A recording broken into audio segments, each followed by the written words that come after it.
Welcome to all. എല്ലാവർക്കും secret P S സിയിലേക്ക് സ്വാഗതം. ഇന്ന് നമ്മൾ നോക്കാൻ പോകുന്നത് കഴിഞ്ഞ പരീക്ഷകളിൽ പി എസ് സി ആവർത്തിച്ച ചോദ്യങ്ങളും അതുമായി ബന്ധപ്പെട്ട വിവരങ്ങളാണ് കേട്ടോ. അപ്പോൾ അതിന് മുമ്പായിട്ട് നമ്മുടെ ചാനലിൽ പുതിയ SCRT ക്ലാസ്സുകൾ സ്റ്റാർട്ട് ചെയ്തിട്ടുണ്ട്. SCRT റിവിഷൻസ് കഴിയാത്തവർക്കായിട്ട് നമ്മൾ വീണ്ടും 5ാം ക്ലാസ്സിലെ സീരീസ് തുടങ്ങാം കേട്ടോ. അപ്പോൾ അതുപോലെ തന്നെ നമ്മുടെ ചാനലിൽ കഴിഞ്ഞ പരീക്ഷകളിൽ പി എസ് സി ആവർത്തിച്ച ചോദ്യങ്ങളും അതുമായി ബന്ധപ്പെട്ട SCRT പാഠഭാഗങ്ങളൊക്കെ ചെയ്യുന്നുണ്ട് കേട്ടോ. അപ്പോൾ നമ്മുടെ ക്ലാസ്സുകൾ ഇഷ്ടമാണെന്നുണ്ടെങ്കിൽ സപ്പോർട്ട് ചെയ്യാം. നമുക്ക് ഇന്നത്തെ ക്ലാസ്സിലേക്ക് പോകാം. ഫസ്റ്റ് ക്വസ്റ്റ്യൻ എന്താണ്? ചുവടെ സൂചിപ്പിക്കുന്ന വ്യക്തിയെ തിരിച്ചറിയുക അല്ലേ.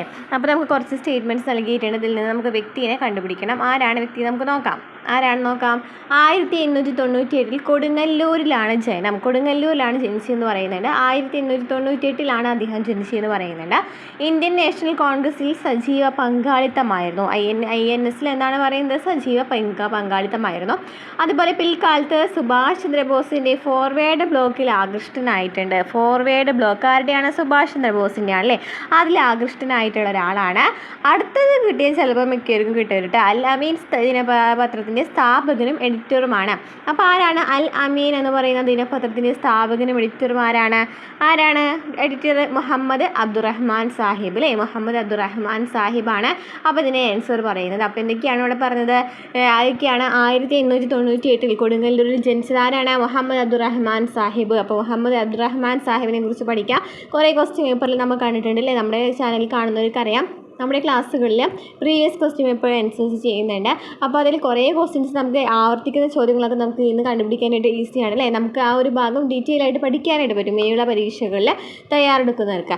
അപ്പോൾ ഈ മുഹമ്മദ് അബ്ദുറഹ്മാൻ സാഹിബ് ഒരു ഇമ്പോർട്ടൻ്റ് ആയിട്ടുള്ള ഒരു വ്യക്തിത്വമാണ്. അത് പഠിച്ചു വെക്കണം കേട്ടോ. അപ്പോൾ 1897 കൊടുങ്ങല്ലൂരിൽ ജനിച്ചു. ഇന്ത്യൻ നാഷണൽ കോൺഗ്രസിൽ സജീവ പങ്കാളിത്തമായിരുന്നു. പിൽക്കാലത്ത് സുഭാഷ് ചന്ദ്രബോസിൻ്റെ ഫോർവേഡ് ബ്ലോക്കിൽ ആകൃഷ്ടനായി. അൽ അമീൻ ദിനപത്രത്തിൻ്റെ സ്ഥാപകനും എഡിറ്റർ ആരാണ്? മുഹമ്മദ് അബ്ദുറഹ്മാൻ സാഹിബാണ്. ഓക്കെ, നെക്സ്റ്റ് ക്വസ്റ്റ്യൻ നോക്കിയേ. ഒരു നാൾ നമ്മുടെ വായിൽ പതിക്കാൻ പോകുന്ന ഒരു ചെറിയ പഴം എന്ന് ഡൽഹൌസി വിശേഷിപ്പിച്ചത് ഏത് പ്രദേശത്തെയാണ്? അപ്പോൾ നമ്മൾ കഴിഞ്ഞ SCRT ചാപ്റ്റർ എടുത്തപ്പോൾ പറഞ്ഞിട്ടുണ്ടായിരുന്നില്ലേ, ഈ ഒരു വാചകം നമ്മുടെ ക്ലാസ്സുകളിൽ കാണുന്നവർക്കറിയാം. ഈ ഒരു വാചകം നമ്മൾ റിപ്പീറ്റഡ് ആയിട്ട് കാണുന്നതാണ്. അതുപോലെ തന്നെ കുറേ ക്വസ്റ്റ്യൻ പേപ്പേഴ്സ് നമ്മൾ കണ്ടിട്ടുള്ളതാണ്. അപ്പോൾ ഇതാരാണ് പറഞ്ഞത്? ഒരു നാൾ നമ്മുടെ വായിൽ പതിക്കാൻ പോകുന്ന ഒരു ചെറിയ പഴം എന്ന് ഡൽഹൌസി വിശേഷിപ്പിച്ചത് ഏത് പ്രദേശത്തെയായിരുന്നു? ഔദ് അല്ലേ. ഔദ് പ്രദേശത്തെയായിരുന്നു അല്ലേ അവർ വിശേഷിപ്പിച്ചിട്ടുണ്ടായിരുന്നത്. Next question. ചുവടെ കൊടുത്തിട്ടുള്ളവയിൽ ഇന്ത്യൻ നാഷണൽ കോൺഗ്രസിൻ്റെ 1929 ലാഹോർ സമ്മേളനവുമായി ബന്ധപ്പെടാത്ത തീരുമാനങ്ങൾ കണ്ടെത്തുക. അപ്പോൾ 1929 ലാഹോർ സമ്മേളനം. നമ്മൾ ആ ക്വസ്റ്റ്യൻ പേപ്പറിൽ നമ്മൾ കാണുന്നതാണ് അല്ലേ. ഈ ഒരു ക്വസ്റ്റ്യൻ കാണുന്നതാണ്. ഇമ്പോർട്ടൻ്റ് ആയിട്ടുള്ള ക്വസ്റ്റ്യൻ ആണ്. റിപ്പീറ്റഡ് ആണ് കേട്ടോ. പഠിച്ചിരിക്കാം. ജവഹർലാൽ നെഹ്റു കോൺഗ്രസ് പ്രസിഡന്റ് ആയി എന്ന് പറയുന്നുണ്ട്. ആരാണ് ആ സമയത്ത്? INC 1929 കോൺഗ്രസ് പ്രസിഡന്റ് ആരായിരുന്നു? ജവഹർലാൽ നെഹ്റു ആയിരുന്നു. ശരിയാണ്. പൂർണ്ണ സ്വരാജാണ് കോൺഗ്രസിൻ്റെ ലക്ഷ്യം. അതും ശരിയാണല്ലേ. പൂർണ്ണ സ്വരാജാണ് കോൺഗ്രസിൻ്റെ ലക്ഷ്യം. നിസ്സഹകരണ സമരം ആരംഭിക്കുക എന്ന് പറയുന്നതിൻ്റെ ലക്ഷ്യങ്ങളിൽ പെടുന്നതാണോ? നിസ്സഹകരണ നിയമലംഘന പ്രസ്ഥാനം തുടങ്ങുവാനായിട്ട് ആരംഭിച്ച അല്ലെങ്കിൽ അതിനു വേണ്ടി ആലോചിച്ച ഒരു കോൺഗ്രസ് സമ്മേളനമായിരുന്നു 1929 ലാഹോർ സമ്മേളനം എന്ന് പറയുന്നത്. നിസ്സഹകരണ സമരം ആരംഭിക്കുക എന്ന് പറയുന്നത് നമ്മളിവിടെ പറയുന്നില്ല. അപ്പോൾ നമുക്ക് ബന്ധപ്പെടാതെ തീരുമാനം കണ്ടെത്തിയാലോ? മൂന്നാമത്തെയാണ് അല്ലേ. 1930 ജനുവരി 26 സ്വാതന്ത്ര്യ ദിനമായിട്ട് ആഘോഷിക്കാൻ തീരുമാനിച്ചിട്ടുണ്ട്. അതും ശരിയാണ്. അപ്പോൾ ഇതിൽ തെറ്റായത് നിസ്സഹകരണ സമരം ആരംഭിക്കുക എന്ന് പറയുന്നതാണ്. 3 മാത്രമാണ് ഇതിൽ തെറ്റായിട്ടുള്ളത്. അപ്പോൾ ശരി ഏതൊക്കെയാണ്? 1929 ലാഹോർ സമ്മേളനത്തിൽ എന്തൊക്കെയായിരുന്നു? ജവഹർലാൽ നെഹ്റു കോൺഗ്രസിൻ്റെ പ്രസിഡന്റായി. പൂർണ്ണ സ്വരാജാണ് കോൺഗ്രസിൻ്റെ ലക്ഷ്യം. 1930 ജനുവരി 26 സ്വാതന്ത്ര്യ ദിനമായിട്ട് ആഘോഷിക്കുവാനായിട്ട് തീരുമാനിച്ചു. Next question. 1921 താഴെ പറയുന്നതിൽ ഏത് സംഭവത്തിൻ്റെ ശതാബ്ദി വർഷമാണ്? 1921 എന്ന് പറയുന്നത് ഏത് സംഭവത്തിൻ്റെ ശതാബ്ദി വർഷമായിരുന്നു എന്നാണ് ചോദിച്ചിരിക്കുന്നത്. ഏതാണ്? 1921 എന്തായിരുന്നു പ്രത്യേകത? ഏതാണ്? വാഗൻ ട്രാജഡി അല്ലേ. വാഗൻ ട്രാജഡിയുമായി ബന്ധപ്പെട്ട ഒരു വർഷമാണ് 1921. Next question. താഴെ പറയുന്ന ജോലികൾ പരിഗണിക്കുക. ഓരോരുത്തരുടെയും തന്നിട്ടുണ്ട് ജേർണലിസം. അതുപോലെ തന്നെ അതുമായി ബന്ധപ്പെട്ട ആൾക്കാരും വ്യക്തിത്വങ്ങൾ നൽകിയിട്ടുണ്ട്. കുടിയരശ് ആരുടെയാണ്? കുടിയരശ് ആരുടേതാണ്? കുടിയരശ് വിവേകവർദ്ധിനി, ഗുലാംഗിരി, സംവാദ് കൗമുദി. നമുക്ക് കൂടുതൽ കണ്ടുപിടിക്കുക ഏതാണ്? സംവാദ് കൗമുദി നമുക്കറിയാവുന്ന കാര്യമാണ് അല്ലേ. സംവാദ് കൗമുദി ആരുടേതായിരുന്നു? സംവാദ് കൗമുദി ആരുടേതാണ്? സംവാദ് കൗമുദി അത് മാത്രം അറിയാണെന്നുണ്ടെങ്കിൽ ഈ ക്വസ്റ്റ്യൻ എല്ലാം ചെയ്യാനായിട്ട് പറ്റും. സംവാദ് കൗമുദി എന്ന് പറയുന്നത് ആരുടെയായിരുന്നു? ആരുടേതാണ്? രാജാറാം മോഹൻ റോയുടെ ആണല്ലേ, രാജാറാം മോഹൻ റോയ്. ശ്രീനാരായണ ഗുരു എന്നാണ് നൽകിയിരിക്കുന്നത്, നമുക്കറിയാം രാജാറാം മോഹൻ റോയുടെ ആണ്. ഓക്കെ.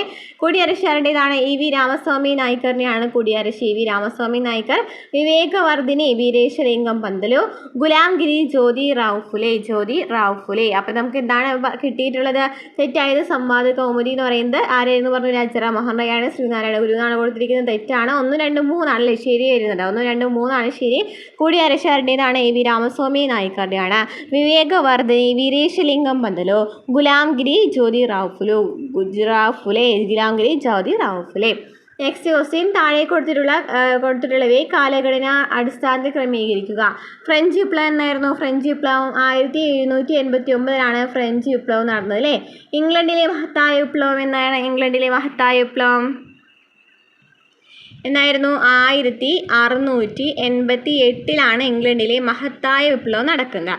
ഇനി റഷ്യൻ വിപ്ലവം എന്നായിരുന്നു? റഷ്യൻ വിപ്ലവം 1917 മുതലാണ് സ്റ്റാർട്ട് ചെയ്യുന്നത് അല്ലേ. ഇനി അമേരിക്കൻ സ്വാതന്ത്ര്യ സമരം എന്നായിരുന്നു? അമേരിക്കൻ സ്വാതന്ത്ര്യ സമരം 1775 അമേരിക്കൻ സ്വാതന്ത്ര്യ സമരം. അപ്പം നമ്മൾ ഇതിനെ എങ്ങനെ എഴുതും? കറക്റ്റായിട്ട് എങ്ങനെ എഴുതും? ആദ്യം നടന്നിട്ടുള്ളത് ഏതായിരുന്നു? ഇംഗ്ലണ്ടിലെ മഹത്തായ വിപ്ലവം അല്ലേ. ആദ്യം നടന്നിട്ടുള്ളത് ഇംഗ്ലണ്ടിലെ മഹത്തായ വിപ്ലവമാണ്. സെക്കൻഡ് ഏതാണ്? സെക്കൻഡ് ഏതാണ്? 1775 അമേരിക്കൻ സ്വാതന്ത്ര്യ സമരം. തേർഡ് വരുന്നത് ഫ്രഞ്ച് വിപ്ലവം അല്ലേ, ഫ്രഞ്ച് വിപ്ലവം. ഫോർത്ത് വരുന്നത് റഷ്യൻ വിപ്ലവം അല്ലേ. അപ്പോൾ ആൻസർ ഏതാ വരുന്നത്? 2, 4, 1, 3. 2, 4, 1, 3. ഓക്കെ ആണല്ലോ. നെക്സ്റ്റ് ക്വസ്റ്റ്യൻ, വളരെ പ്രസിദ്ധമായ മുഗാ സിൽക്ക് ഏത് സംസ്ഥാനവുമായി ബന്ധപ്പെട്ടിരിക്കുന്നു? മുഗാ സിൽക്ക് ഏത് സംസ്ഥാനവുമായി ബന്ധപ്പെട്ടതാണ്? മുഗാ സിൽക്ക് ഏത് സംസ്ഥാനവുമായി ബന്ധപ്പെട്ടതാണ്? ആസാമിലെയാണ് മുഗാ സിൽക്ക്. നെക്സ്റ്റ്, GPS ഉപയോഗിച്ച് ഒരു സ്ഥലത്തിൻ്റെ സ്ഥാനം കൃത്യമായി നിർണ്ണയിക്കുന്നതിന് ഏറ്റവും കുറഞ്ഞത് എത്ര ഉപഗ്രഹങ്ങളുടെ സിഗ്നൽ ആവശ്യമാണ്? GPS ഉപയോഗിച്ചിട്ട് ഒരു സ്ഥലത്തിൻ്റെ സ്ഥാനം കൃത്യമായിട്ട് നിർണ്ണയിക്കാനായിട്ട് പറ്റില്ലേ. അതിന് എത്ര ഉപഗ്രഹങ്ങളുടെ സിഗ്നൽ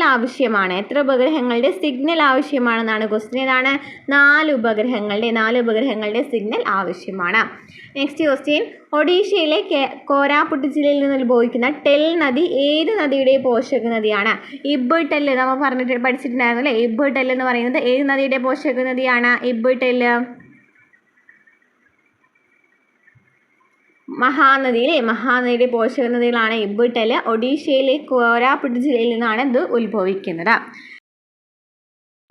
നെക്സ്റ്റ് ക്വസ്റ്റ്യൻ, ചുവടെ കൊടുത്തിരിക്കുന്നതിൽ റാബി വിളയുമായി മാത്രം കൃഷി ചെയ്യുന്നത് ഏതാണ്? റാബി വിള, ബാർലി എന്ന് പറയുന്നത് ഒരു റാബി വിളയാണ്. അതുപോലെ തന്നെ പയറുവർഗ്ഗവും ഒരു റാബി വിളയാണ്. അപ്പോൾ റാബി വിള ഏതൊക്കെയാണ് വരുന്നത്? ബാർലി, പയറുവർഗ്ഗം എന്നിവയൊക്കെ എന്താണ് വരുന്നത്? റാബി വിളയുമായി ബന്ധപ്പെട്ട് വരുന്നതാണ് അല്ലേ. നെല്ല് പരുത്തിയൊക്കെ ഇതിൽ വരുന്നതാണ്. ഏത് വിളയിലാണ്? ഖാരിഫ് വിളയിൽ വരുന്നതാണ് അല്ലേ. പഴങ്ങളും പച്ചക്കറികളാണ് സെയ്ദ് വിളയിൽ വരുന്നത്. ഇന്ത്യയിലെ മൺസൂൺ മഴ ആരംഭിക്കുന്നത്, മഴ ആദ്യം ലഭിക്കുന്ന പ്രദേശമാണ് ചോദിച്ചിരിക്കുന്നത്. ആദ്യം ലഭിക്കുന്ന പ്രദേശം ഏതാണ്? ഏത് പ്രദേശത്താണ് ആദ്യമായിട്ട് മഴ ലഭിക്കുന്നത്? മൺസൂൺ മഴ ആദ്യമായിട്ട് ലഭിക്കുന്നത് എവിടെയാണ്? പശ്ചിമഘട്ടത്തിലാണ് അല്ലേ. പശ്ചിമഘട്ടത്തിലാണ് ആദ്യമായിട്ട് മൺസൂൺ മഴ ലഭിക്കുന്നത്. നമ്മൾ പറഞ്ഞിട്ടുണ്ടായിരുന്നല്ലേ, അവിടെ മലകളൊക്കെ ഉള്ള കാരണം കാറ്റിനെ തടഞ്ഞു നിർത്താണ്. അപ്പോൾ അത് കാരണം തെക്കൻ കേരളത്തിൽ കൂടുതലായിട്ട് മഴ ലഭിക്കുന്നതെന്നൊക്കെ പറഞ്ഞിട്ടുണ്ടായിരുന്നു. തെക്ക് പടിഞ്ഞാറ് മൺസൂണാണ് ഏറ്റവും കൂടുതൽ മഴ ലഭിക്കുന്ന മൺസൂൺ എന്നൊക്കെ പറഞ്ഞിട്ടുണ്ടായിരുന്നു. നെക്സ്റ്റ്, കാലവർഷം എന്നൊക്കെ അറിയപ്പെടുന്ന ഏതാണ്? തെക്ക് പടിഞ്ഞാറ് മൺസൂണാണ്. ഇനി തിപ്പായ് മുഗ് ഡാം ഏത് രാജ്യങ്ങൾ തമ്മിലുള്ള തർക്കത്തിന് കാരണമാണ്? ഏതാണ്? തിപ്പായ് മുഗ് ഡാം ഏത് രാജ്യങ്ങൾ തമ്മിലുള്ള തർക്കത്തിന് കാരണമാണ്? ഏതൊക്കെ രാജ്യങ്ങൾ തമ്മിലാണ്? ഇന്ത്യയും ബംഗ്ലാദേശും ഉണ്ടാവും. ഇന്ത്യയും ബംഗ്ലാദേശുമാണ് തിപ്പായ് മുഗ് ഡാം എന്ന രാജ്യങ്ങൾ. അപ്പോൾ ഈ 2 രാജ്യങ്ങൾ തമ്മിലുള്ള തർക്കത്തിന് കാരണമായിട്ടുള്ള ഡാം ഏതാണെന്ന് ചോദിച്ചതാണ് തിപ്പായ് മുഗ്. ഇന്ത്യയും ബംഗ്ലാദേശും. Next question, reserve bank of ഇന്ത്യയുടെ ഇപ്പോഴത്തെ ഗവർണർ ആരാണ്? റിസർവ് ബാങ്ക് ഓഫ് ഇന്ത്യ RBIയുടെ ഇപ്പോഴത്തെ ഗവർണർ ആരാണ്? ഇപ്പോഴത്തെ ഗവർണർ ആരാണ്? അതിൽ നൽകിയിട്ടില്ല അല്ലേ. അപ്പോഴത്തെ ആരാണ്? സഞ്ജയ് മൽഹോത്രയാണ്. ഇപ്പോഴത്തെ RBIയുടെ ഗവർണർ ആരാണ്? സഞ്ജയ് മൽഹോത്ര കേട്ടോ. സഞ്ജയ് മൽഹോത്രയാണ് ഇപ്പോഴത്തെ RBIയുടെ ഗവർണർ. സഞ്ജയ് മൽഹോത്രയാണ്. നെക്സ്റ്റ് ക്വസ്റ്റ്യൻ, താഴെ പറയുന്നതിൽ നബാർഡുമായി ബന്ധപ്പെട്ട ശരിയായ പ്രസ്താവന ഏതാണെന്ന് ചോദിച്ചിരിക്കുന്നത്. നബാർഡ് എന്ന് പറയുന്നത് എന്തുമായി ബന്ധപ്പെട്ടിരിക്കുന്നതാണ്? ഏതാണ് നബാർഡ് എന്ന് പറയുന്നത്? ബി. ശിവരാമൻ കമ്മിറ്റിയുടെ ശുപാർശ പ്രകാരമാണ് നബാർഡ് രൂപീകരിക്കപ്പെട്ടിട്ടുള്ളത്. ശരിയാണല്ലേ? ശിവരാമൻ കമ്മിറ്റിയാണ് നബാർഡുമായി ബന്ധപ്പെട്ട കമ്മിറ്റി. ഏതാണ്? ശിവരാമൻ കമ്മിറ്റിയാണ്. കൃഷിക്കും ഗ്രാമവികസനത്തിനുമുള്ള ഭാരതത്തിലെ ദേശീയ ബാങ്കാണ് നബാർഡ്. കൃഷിക്കും ഗ്രാമവികസനത്തിനുമുള്ള ബാങ്കാണ് നബാർഡ് ബാങ്ക്. അതും ശരിയാണ്. നബാർഡിൻ്റെ ആസ്ഥാനം മുംബൈയാണ്. അതും ശരിയാണ് കേട്ടോ. നബാർഡിൻ്റെ ആസ്ഥാനം എവിടെയാണ്? മുംബൈയാണ് വരുന്നത്. അപ്പോൾ ഏതാണ് ആൻസർ വരുന്നത്? ഡി ആണ്. 1, 2, 3 ശരിയാണ്. അപ്പോൾ നബാർഡ് എന്ന് പറയുന്നത് ബി. ശിവരാമൻ കമ്മിറ്റി. ശിവരാമൻ കമ്മിറ്റിയുടെ ശുപാർശ പ്രകാരമാണ് നബാർഡ് രൂപീകരിക്കപ്പെട്ടത്.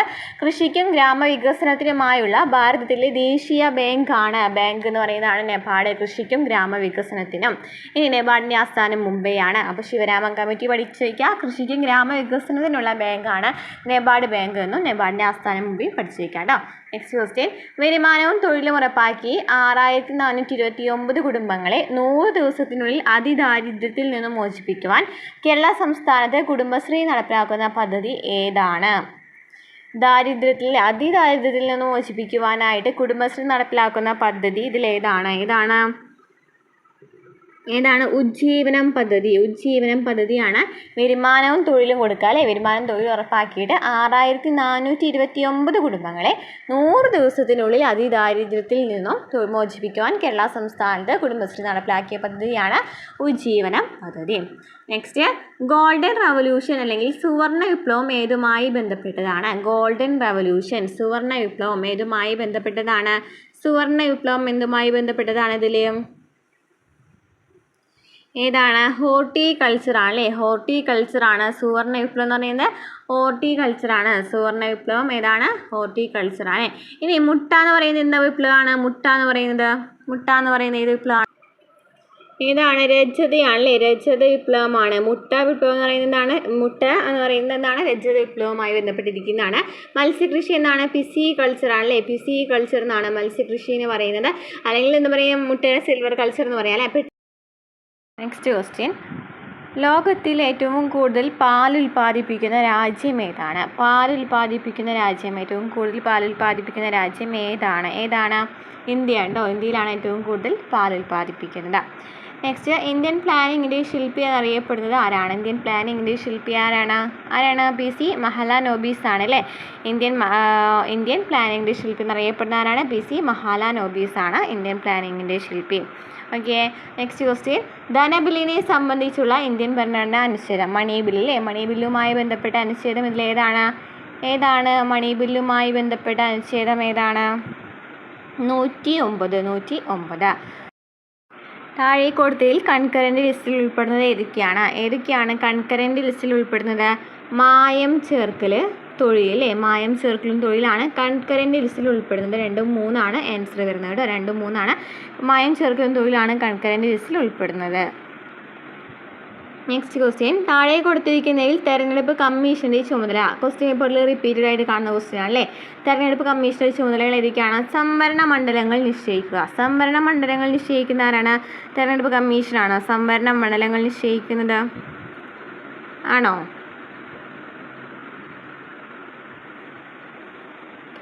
അല്ല.